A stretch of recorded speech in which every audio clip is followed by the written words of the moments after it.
Hey y'all, it's your girl Sarah Style coming at you with your daily collective sign reading.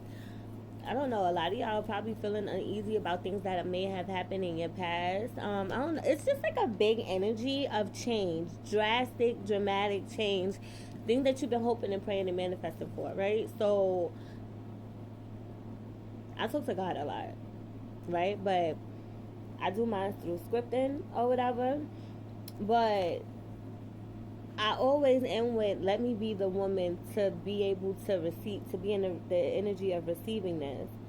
So, knowing and understanding like what you're manifesting cannot come to pass if you still have the same mindset that was put on you from the past. So, if you had negative projection from parents, or like negative projection from parents, from friends and families, because at the end of the day your family dynamic does determine how you show up in the world, right? If you don't heal that, if you don't work on it, and however you do that, it's not just therapy, sometimes yoga is a form of therapy, however you see therapy fit, right? So as long as you're in this energy of transitioning to feeling worthy of having, then it's gonna come to you with ease. And I don't mean feeling worthy like, yeah, because like, all right, I was watching church this morning and the pastor kept saying, you've been picked by God. You gotta say, God picked me. If you're gonna be a pick me, it ain't no better pick me to be by God, the universe, your ancestors, cause period. Okay. Anyway, um, so you gotta be a pick me for God, cause God is picking you now. But for real, and your life is gonna change drastically, dramatically, right? So it's a lot of things you probably couldn't fathom in the past. So when these things starts to come towards you, it's gonna be like it's unreal, it's surreal, it's unbelievable. You know, like why me? You know, so you could have been a person's why me.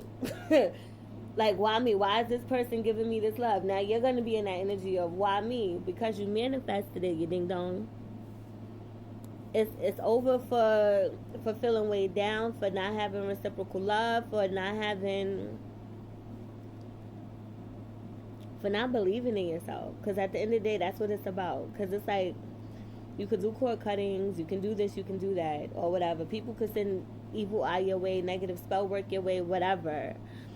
That shit doesn't work if you're healed, or if you understand those certain areas. You can't even pick up on somebody doing something to you if you're not healed in a certain area. If you know that you worked on something and you feel yourself reverting back, or you feel yourself thinking about somebody too much or whatever with love spells and this, that, and the third, then that's the only way that you could be ahead of the curve, is because you're constantly in tune with yourself.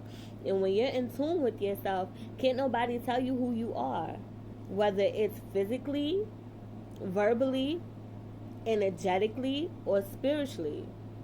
I was about to say, God can't even tell you who you are. But I mean, God can. But can't nobody tell you who you are. And I don't know, maybe that came to my mind because you heard the horn honking. It came to my mind because I always think about the book of Job, how he was the most obedient, and God still left space for the devil to fuck with him, and Job still stayed obedient regardless of what he lost. That he got double for his trouble. I don't want to get into that because it kind of pisses me off every time I think about it. Not gonna lie, this past year I low key felt like Job though. That I ain't been as yeah, fuck that, bring it on. Nah, I had my moments, but anyway. And if you're like me, because I mean that's honest, I'm not about to sit here and lie about it. I do go to God about everything, but I had to really take a step back and sit back and really look at my life and look at the things that were happening, and I had to see how grateful I was for the good things that were happening, and not everything was bad. And even the stuff that felt bad, it was being turned around for my good, and it helped me to realize better stuff about myself. So you guys could be coming to this realization about yourself and your life, and how things are working out better for you, and now you're playing it differently, you're moving differently, you're speaking differently, you're not even being involved in the same circles or whatever. And despite what's going, and a lot of people are looking at you like, this motherfucker ain't died yet. Like all this raid I've been spraying on them, because first of all, you're not a roach. You could spray raid, you're not a fucking roach. Why would you die? You can make something out of nothing. And people say something out of nothing all the time, but at the end of the day, you as an individual, you are something. Whether you're an ancient person, I mean, that means that you just didn't come into your inner knowing and you don't understand yourself and you're not ready to heal and you're not ready to look at yourself. And you're allowing yourself to be used by lower level energies, right?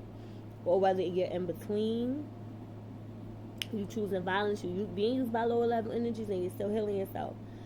You know, whether you at the highest of high, it doesn't matter where you are. At the end of the day, you are all you need. You and your higher power.